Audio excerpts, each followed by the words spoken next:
for your health care. Exercise your freedom with Liberty Health Share. Liberty Health Share is a community of people who voluntarily share one another's medical costs. Members are able to take back the freedom to make their own decisions about their health care. Stop letting others tell you what to do. Call us at 855-58-LIBERTY for more information or check us out online at libertyhealthshare.org. That's libertyhealthshare.org.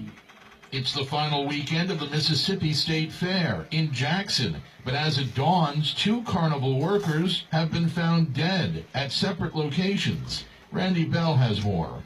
Major Pete Luke with the Hinds County Sheriff's Office says one of the North American Midway employees failed to show up for his work assignment yesterday. They checked on him about 3:40 in the afternoon and discovered him deceased. The body found in the employee's sleeping quarters on the fairgrounds. There was no indication of foul play. The death of the other worker may have been drug-related. Police say drug paraphernalia was found in his hotel room.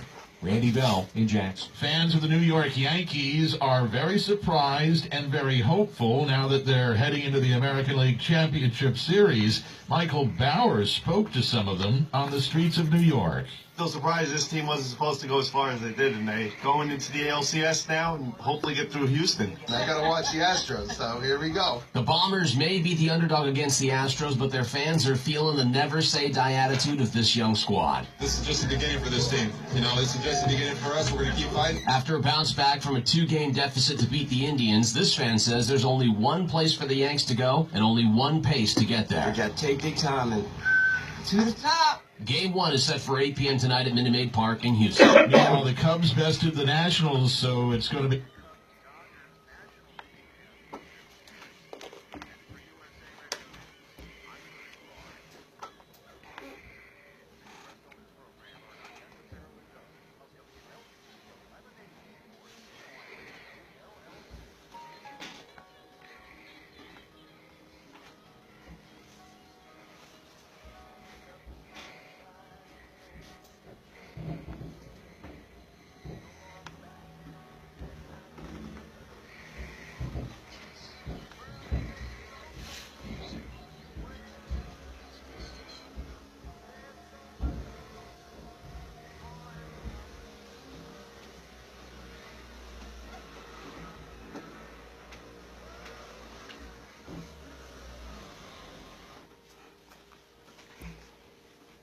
And here we are. This is John Evans. I'm here joined today with my friend, very challenging and interesting friend, Daoud Alamin. Welcome. Glad to be back. Glad to be back. And I also have sitting a little bit off to my left, my grandson, Rocket. Hi. How you doing, Rocket? Good. So, Daoud, I haven't seen or talked with you since before the election.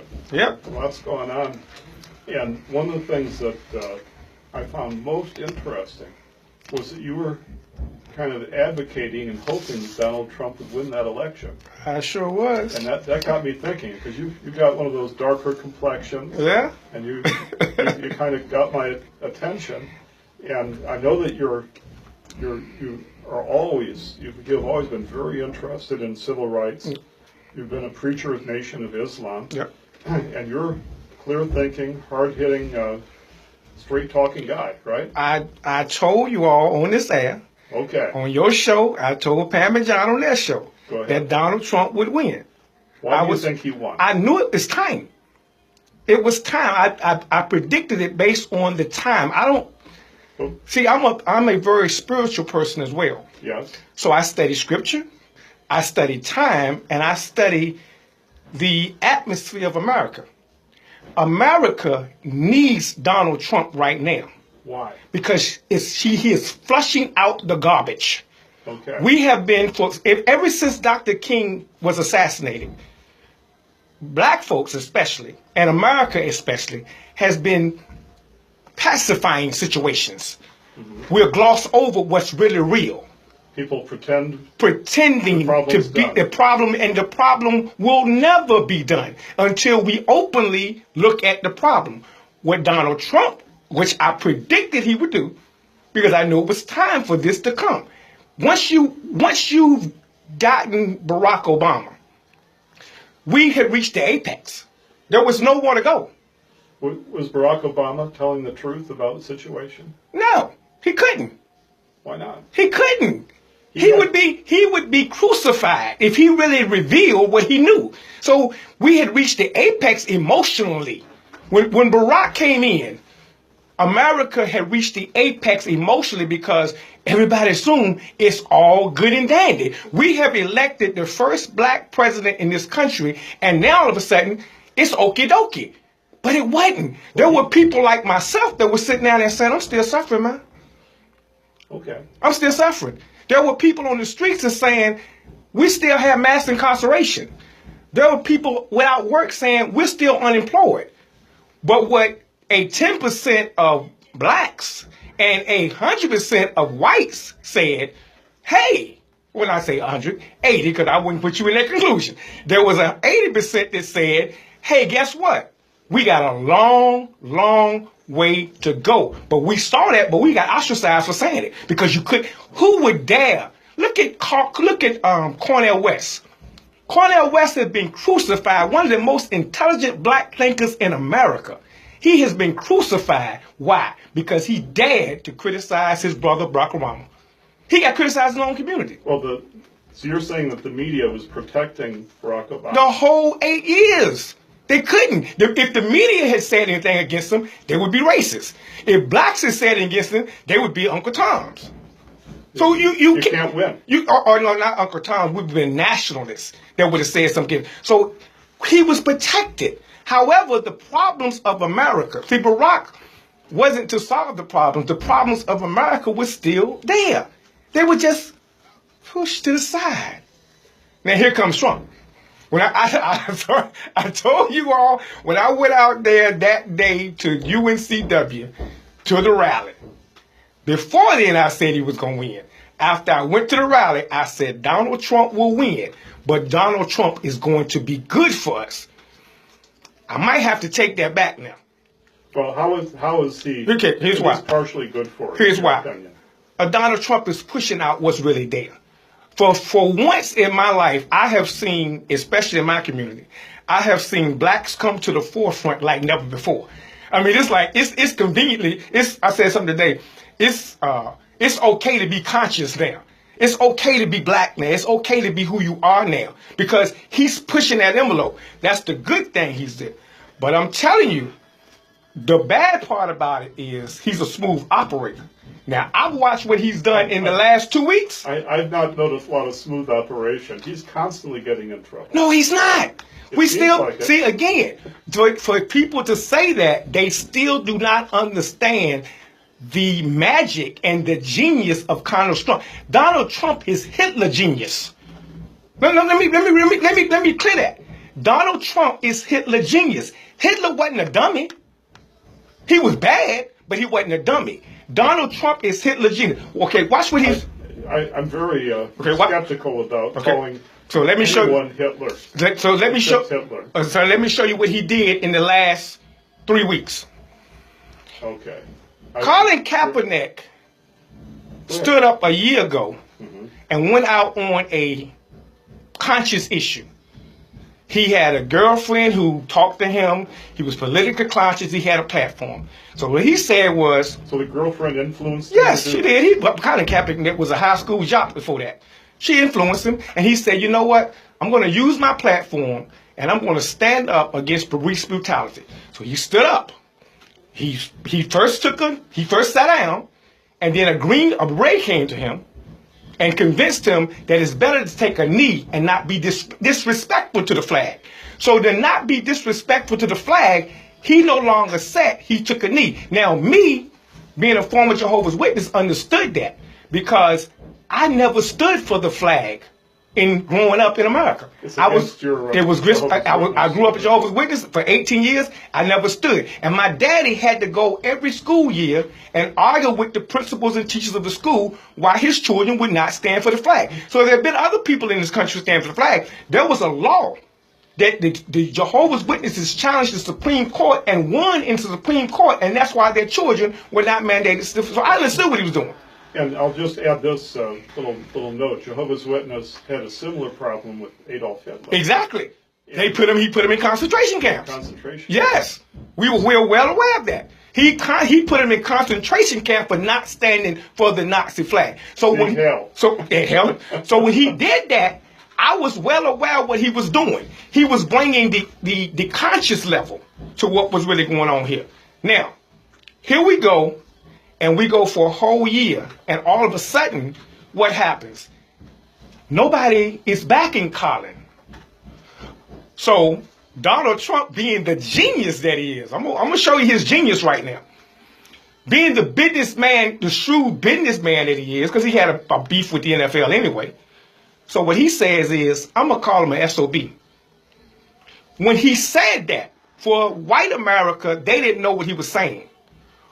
For black men who play for the NFL, when he said those SOBs that's kneeling, that was equivalent to the N-word for us. There are two words you don't call us. You don't call us an SOB, and you don't use the N-word. When he knew exactly, precisely what he was doing, because he said, I want to cause a debate. And what he did was he said SOB instead of saying the N-word. So you're saying he sent a dog whistle to the black community. And what happened? They woke up. They woke up. They jumped out. They started, all the black players started kneeling. It put the coaches on alert. The coaches had to decide whether they was going to kneel or whether they was going to stand. And what happened? He did an old yoke-doke trick. Now here's his genius. When Malcolm X got assassinated, there was a commotion in the back of the room. The man came and said, get your hand out my pocket. Everybody moved to the back of the room, and he went up front and shot Malcolm X. You created a distraction. He created a distraction. So what Donald Trump did, he went on war with the NFL, but really went on war against black players and forced the owners to now decide whether you with Trump or NFL. Now, I'm going to get to another point in a minute. Now, while this is going on, Trump is in the back room knowing what he's about to do with Obamacare. So everything he did today was calculated. He already knew what he was about to do, but he had to get his base behind him. His base was beginning to leave him. So in order to get his base behind him, he created a black and white issue against the flag, because of what it looked like was blacks was being disrespectful to the flag. So, of course, Southern whites or conservative whites, of course, jumped up and said, no, we're not supporting the NFL either. If you're going to allow these people, these SOBs, not to support the flag. And he created confusion and convenience. Now, conveniently in all of this, and I don't want to get into my conspiracy theory because you know I can go there, but conveniently in all of this, we had Las Vegas, Nevada, a country western concert where a fool, they say he did it, and I'm not going to get into that, but shot up a concert. That brought the sympathy level involved. Conveniently now, who's mostly country music? Conservatives. So all of a sudden now the sympathy level is there. You have that. Donald Trump's come out. He support. So now he's got enough strength to make every move he made this morning. Do you know how many times Donald Trump condemned Barack for using executive orders? Over 40-something times. But he's using executive orders now to get done with. The man is crafty. He's smooth. Because now he can't dismantle Obamacare with Congress. So what he says, I'm going to dismantle it this way. I'm going to use my pen. I'm going to do the same thing Barack did. You can't say I didn't. Barack did it. I'm going to use my pen, and I'm going to dismantle this Obamacare. And today, he just craftily put a whole lot of people without insurance care because that coverage is going to go sky high. Okay. An alternative point of view. Dialogue here. All right. You threw a lot of balls up in the air at one time. I'm going to try to catch at least half of them before they hit the ground. You know you made my problem hard. No, I didn't. No, I didn't. Okay. First of all, you're a black man. Mm-hmm. You grew up during a time, and maybe even today, when you get insulted and otherwise harmed in one way or another for being a black person, right? True. When you were growing up, were you physically harmed or just I've had some insulted to your dignity? I've had my run-ins with the police. Okay, well, everyone has. Yeah. And no, I've had some racial run-ins with the police. Okay. Yeah. But that brings me to my first point. The the underlying claim in all this has to do with the Black Lives Matter movement, and the claim is that statistically, a black suspect, someone that police pull over, is more likely to end up dead than a white suspect, all things being equal. That's not true. Statistics that show that. Statistics show that white males get killed just as much as black males. The problem with that statistic is there's more white males than black men. But the statistics doesn't show that black men are more likely. The statistics actually show that white men get killed just as equally as black men. The only problem is it's less of us and more of them. Yes. But it's not just that. It's not just the per capita. The number. It's the number per stops. For they're looking for a bank robber, or someone's pulled over for having a bad taillight, whatever. If you look at the statistics, black people are not more likely to be killed than white people. And if that was not true, if black people were in greater danger from police day in, day out than white people, then all the rest of this makes sense. Black Lives Matter, all of that makes sense. But the key thing is the truth about what's actually going on. And in the run-up to the election last year, in July of 2016, there was a very well-done study called an empirical analysis of racial differences in police use of force. Familiar with that? By Ronald G. Fryer, Jr., who is a black man and a professor at MIT or Harvard? I think it's Harvard. Okay. So a smart guy, highly qualified guy, and summarized the report. There's a slight more likelihood that if you're a black man, you're going to get handled roughly. But as far as losing your life, a black man or woman is no more likely to lose their life to police force than a white guy. That's correct. And so, and that's based on the numbers. That's correct. And so, if there is not a movement where police are prone or prejudiced against black people and therefore more willing to sell their lives cheap by killing them, then where does Black Lives Matter get there? There's not the sort of statistics he's using. I'm familiar with that report. And it's a quality report. But the statistics removing, he forgets to mean how many are stopped. Black men are more likely to get stopped and get themselves in that position. So yes, the statistics show because of the numbers, whites get killed and blacks get killed at equal rate. However, I'm more likely to get stopped at 2 o'clock in the morning coming down Market Street than you. Okay, that's not a statistic. That's a fact. I believe you're right, and I believe there are two reasons for that. You tell me if I'm wrong here. Tell me if I step wrong. One is the crime of DWB, right? You can come all day long. Okay, so the police assume that if you're in the wrong neighborhood, you're driving in the wrong neighborhood at a certain time of the night, there's a high likelihood you're up to no good. And I would say it's a legitimate crime. And here's why America has made it a legitimate crime. That's a legitimate charge for police. Sometimes police get a bad rap. It's a legitimate charge. When you have been prone to look at the 6 o'clock news, I told you, I think I did last time, I told you the experiment I did with mugshots.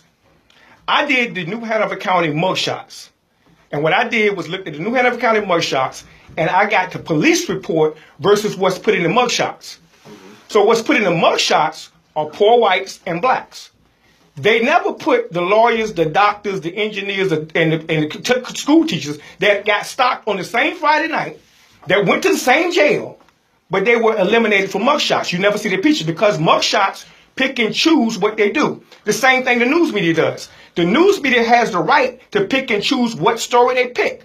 They could pick the story of the black male sitting over here selling dope or getting arrested for selling dope, or they can pick the own same story of the white male who just slapped his wife around and got arrested for domestic violence. They pick and choose. So when you're a police officer and you have to constantly see these images of black males and black females, but mostly black males, that are constantly getting in trouble, your mind is prone to think. In my first book on No Covers, I did a story of the average cop that's a white male. Here is his background.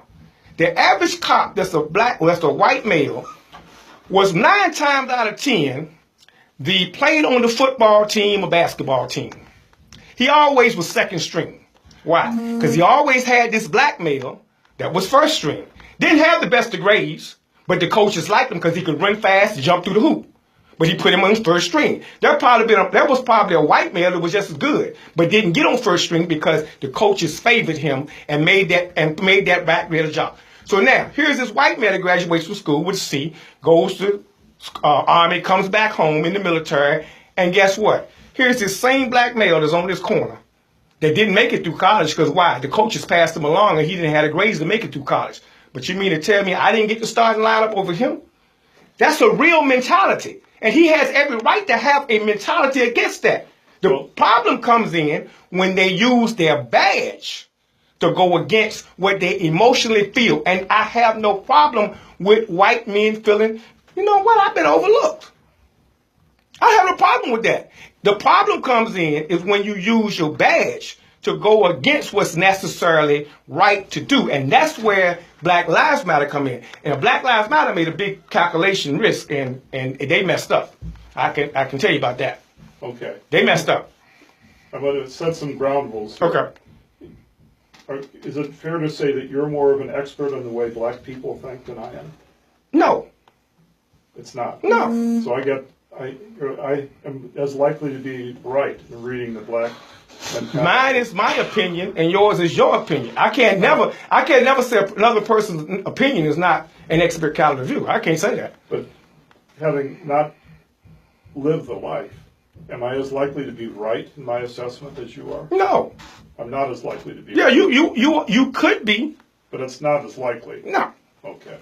So, if you're characterizing the mindset of white policemen, you're taking a swing at it, but you're having to guess. No, I'm not. Oh, okay. So your facts are stronger than mine? No, I'm not fat. No. How many have arrested you? Because I've been in their car several times. I would say that I've been in their car several times. So I mean, how many times have you been in the car with them versus the times I've been in their car with them? I've been in the military with them. So my facts are based on experience. My facts are based on, when it comes to police, my facts are experience based on having done nothing wrong, just being a black male and watching one police officer come to the white side and one police officer come to the left side. And I know I've done nothing wrong.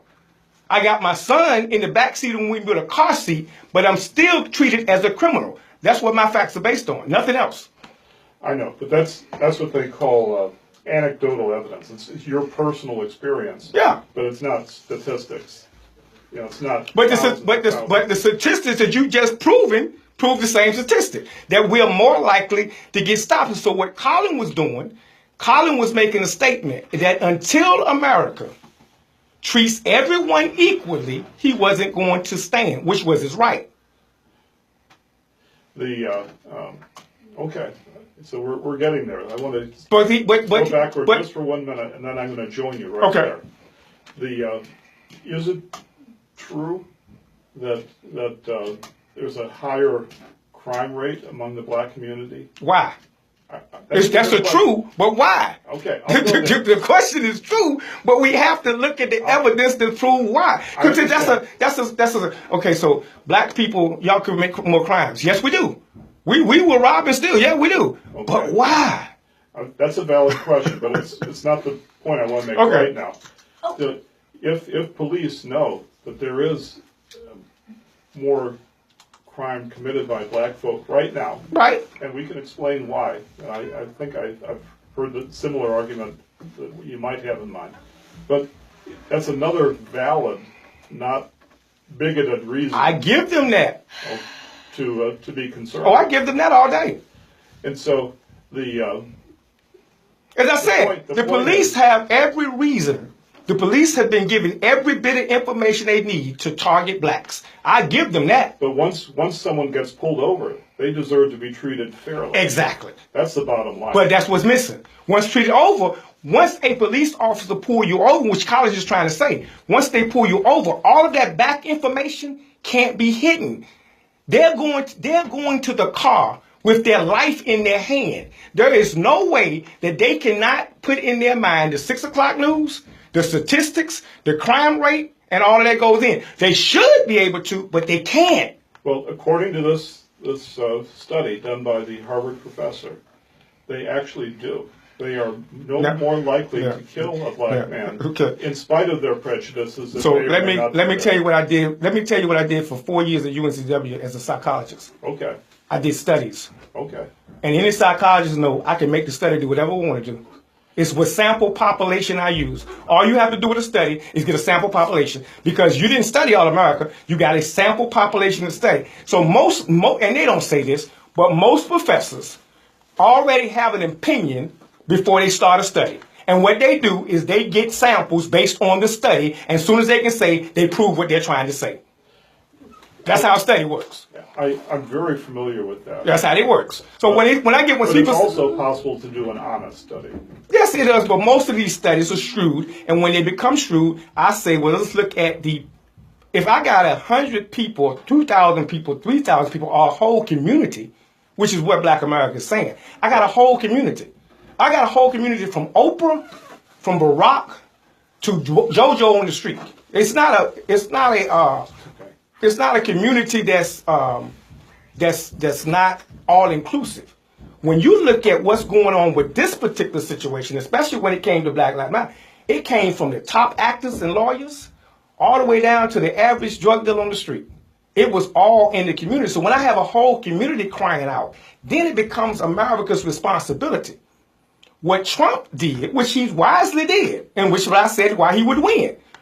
What Trump did was played on the fears of the other 50% that don't think like you, John.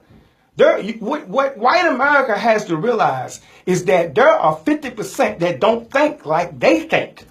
There are those that want to go back. That is a reality. And what Trump has done is he has brought that reality face to face, and we got to deal with it. And if we don't say it exists, then those folks that sit there this morning and said he's right, and those folks that sitting there they know it exists.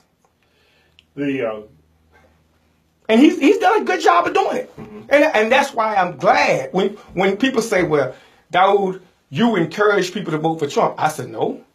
I said he would win. And if you wanted to win, go with Trump.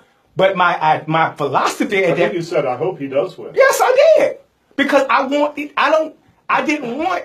If you wasn't going to give me Bernie, I think I told y'all this. If you wasn't going to give me Bernie, you wasn't going to give me an independent candidate, you wasn't going to give me a non-traditional candidate. If you was going to give me Hillary, I didn't want her. Because what it was a patsy. I would go back to business as usual. I want this to come out on the table. So once in my 50 years on this earth, we can finally deal with this discussion as human beings and be real about it. Trump don't care about nobody but his base and himself. And he don't even care about his base. He care about that wealthy, that rich, that keep on moving. And what's happening is you're feeling it as libertarians. The Democrats are feeling it. The liberals, the independents are feeling it. Most of America is feeling it now. And what they're saying is, which I talk about in my book, No Covers Beyond Obama. That's my next book out.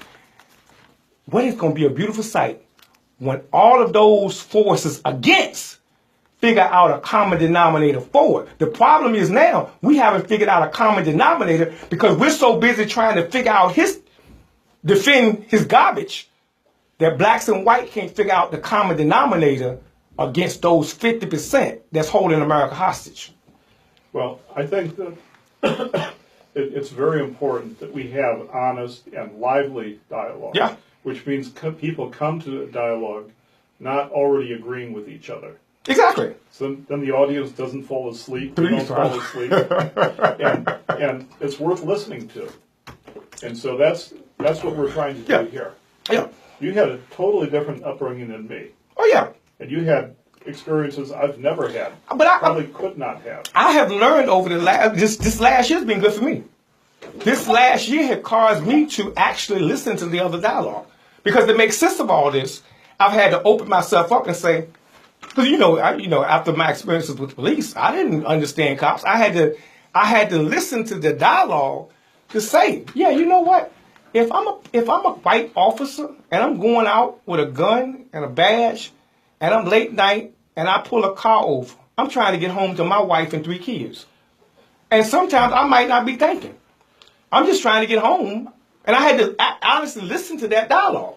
Any intelligent person will do some study and some serious thinking and get some counseling about how to interact with the police.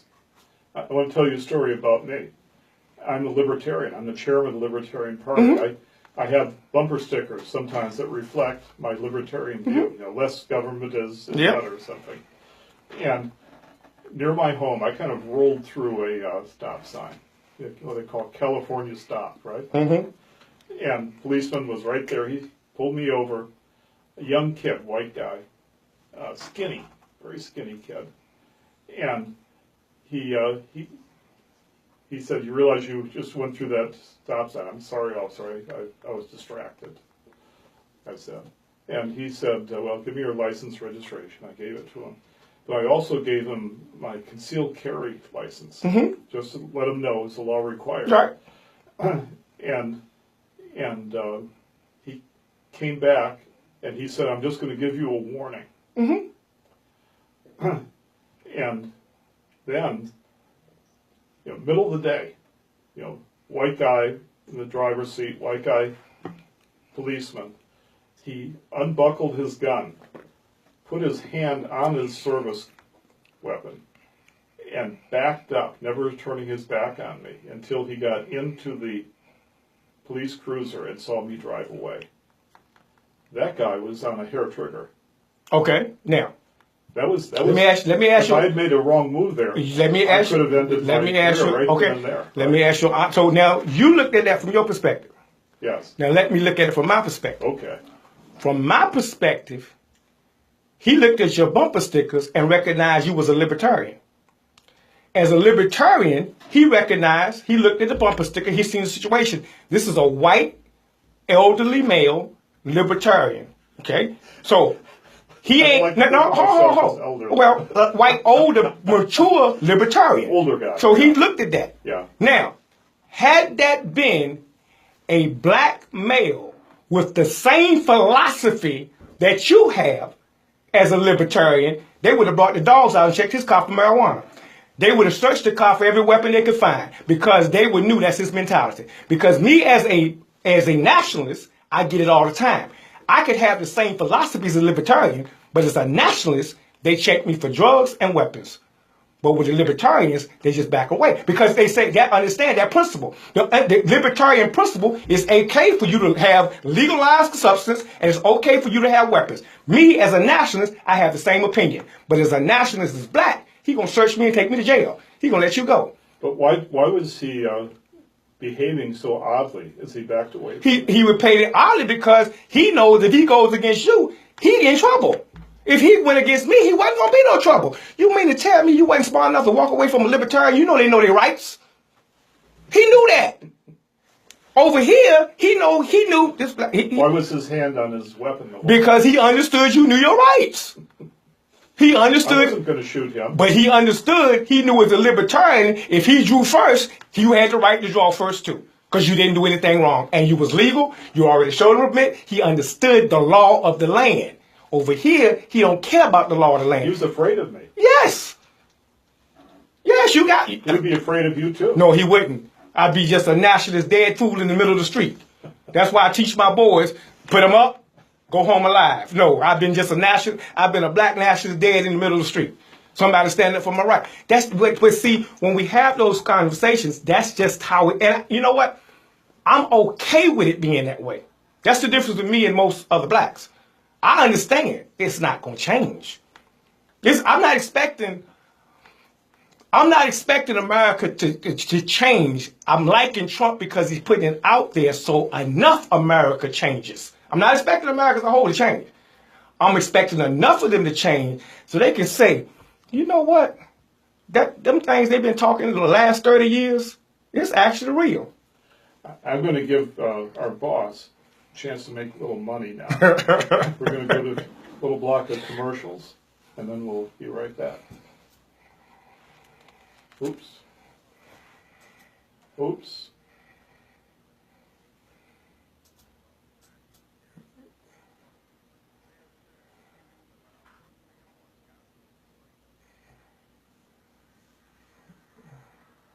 Oh, commercial. Whoopsie.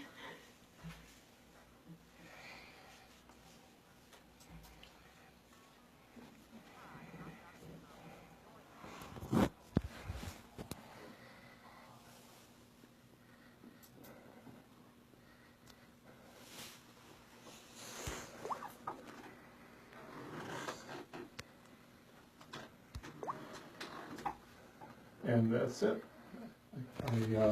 I'm going to pick up where we left off there. The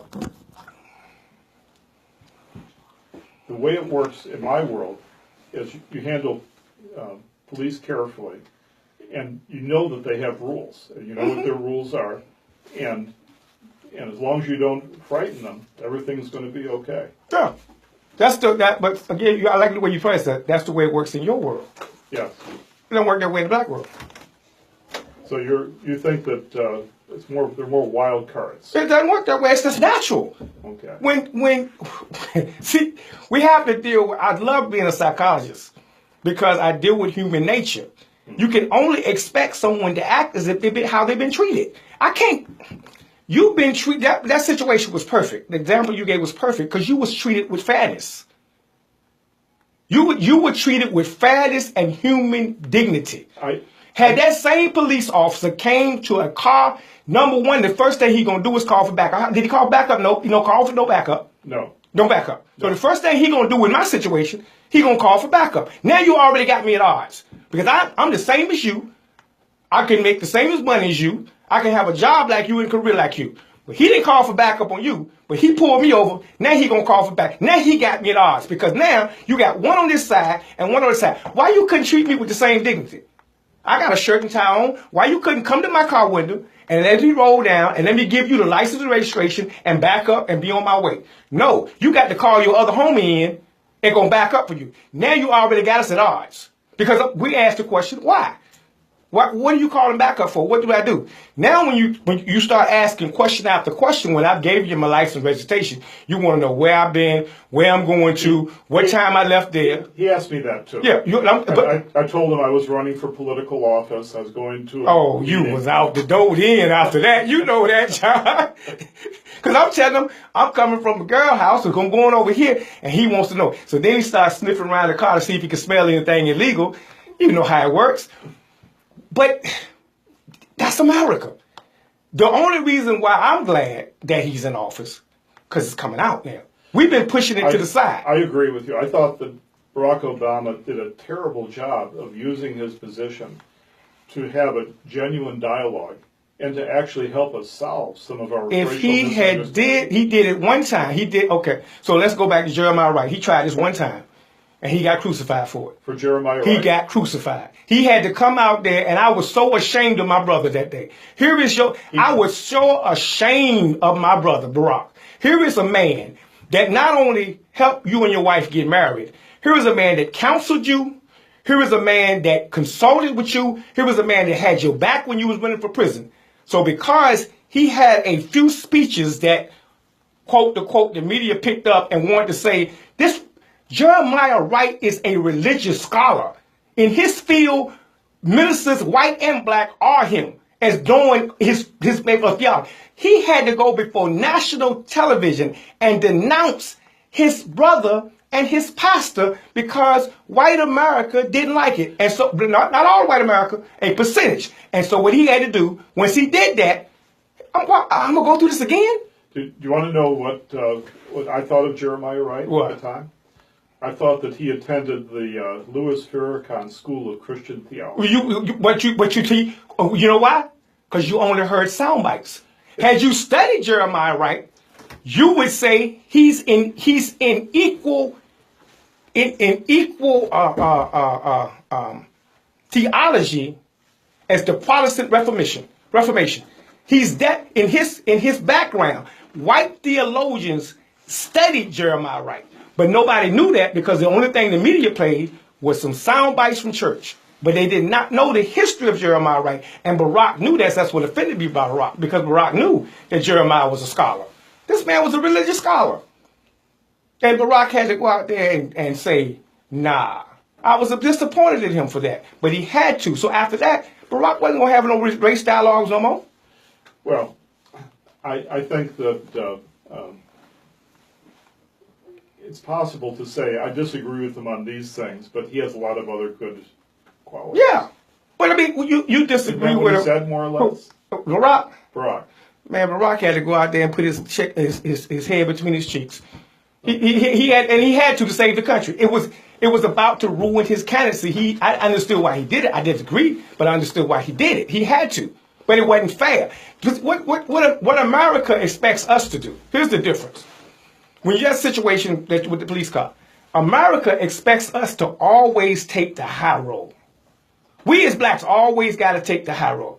We always are expected. If we don't take the high road, then it's like, well, y'all ain't taking the high road on this. In the NFL right now, you want them to take the high road because in the 50% that's against the protest, they're saying, well, you're making $1 million. You make more money than me. I'm paying tickets to come see you. You mean you can't stand? Why am I expected to take the high road all the time? The moment I look back on the injustices of America, the moment I look back on the history timeline, I don't want to hear the conversation anymore. But as long as I say, and do the skip and dance, and yoki dokie, and we okay. And so, like, I watch a lot of sports sometimes. And it's hard for me this year because I can't watch football. I can't. I refuse to. I boycott it. I don't watch. I boycott it. You don't like the game? Yeah, I love the game. I made a conscious decision. I wasn't watching the game until Kaepernick was hired. Because of the controversy? No, because he wasn't hired, and he should be hired. There's 14 quarterbacks that need to be benched instead of him. He made a conscious decision to stand up, and because of that, the NFL owners decided nobody was to hire him. That was a decision that came down. I dispute that.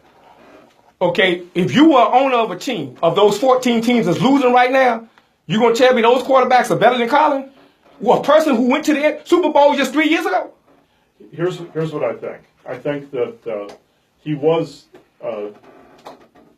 demoted. No, was he blackballed?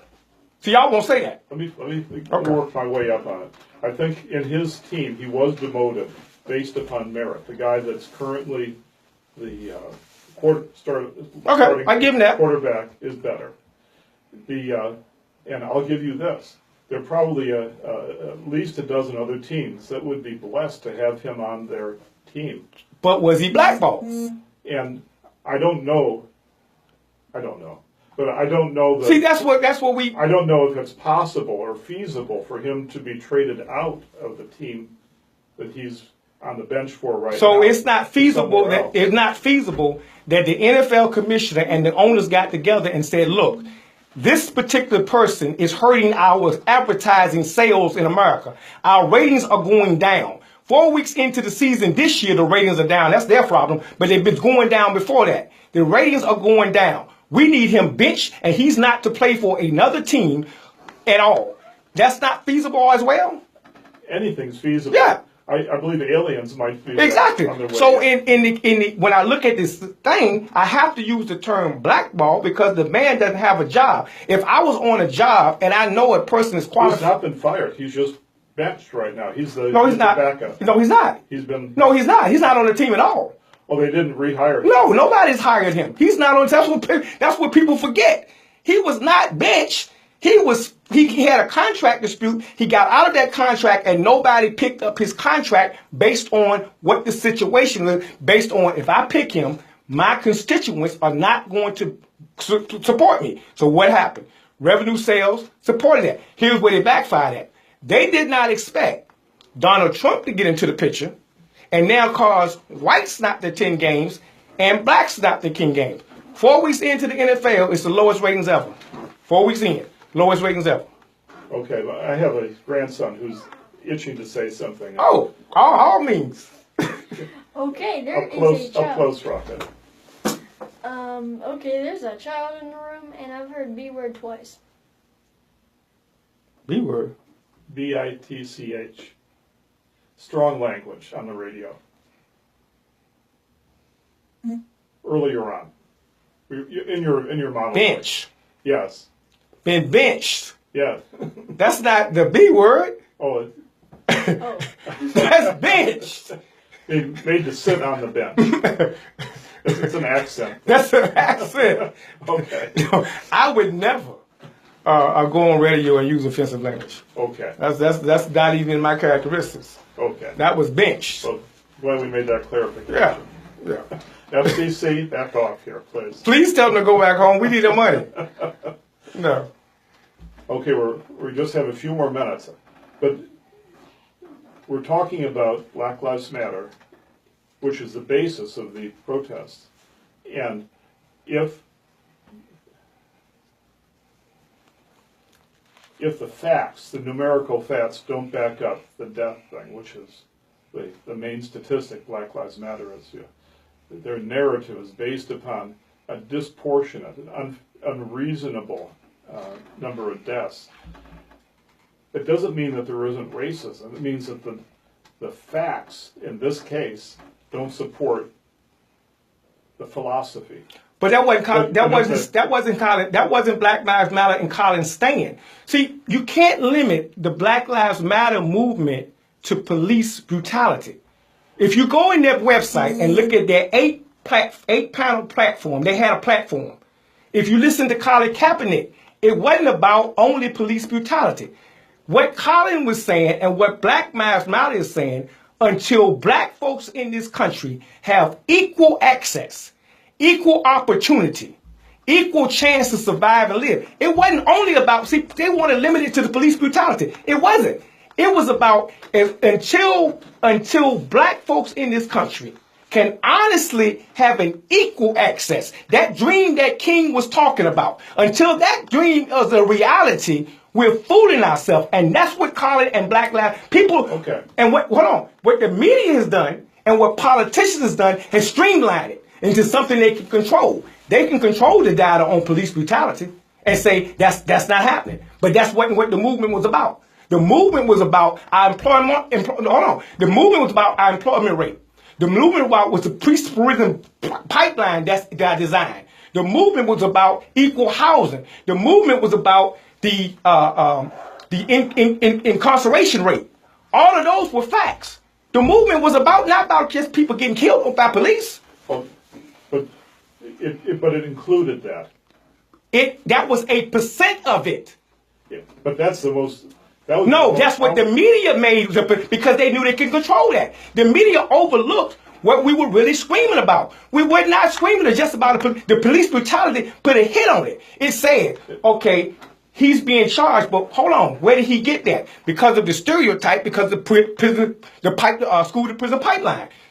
Incarceration in and out. The incarceration high, school to prison pipeline, the cocaine laws, all of that. It was, if you looked at the platform of what Black Lives Matter was saying and the platform of what Colin was actually saying, it wasn't about just shootings. Well, let me ask you this. Would it be all right, would it be maybe even wiser for them to not kneel down during the Pledge of Allegiance or the national anthem, but instead get on sports you get on ESPN anytime you want if you're a leading athlete, and just talk what you want to talk about? No, I'm gonna tell you who the wisest thing I would do. Wouldn't that be? No, but then you don't annoy the people who are sensitive about the flag. You know what would be wiser, and they won't do it. No, don't play at all. Just quit. Just don't play. That's where we have that's where me and my people have a disagreement in. The wisest move, well, guess what? We ain't playing this week. You 70% of the NFL. We ain't even dressing out this week. You 80% of the Basketball Association. We ain't even dribbling this week. That would be the wisest move.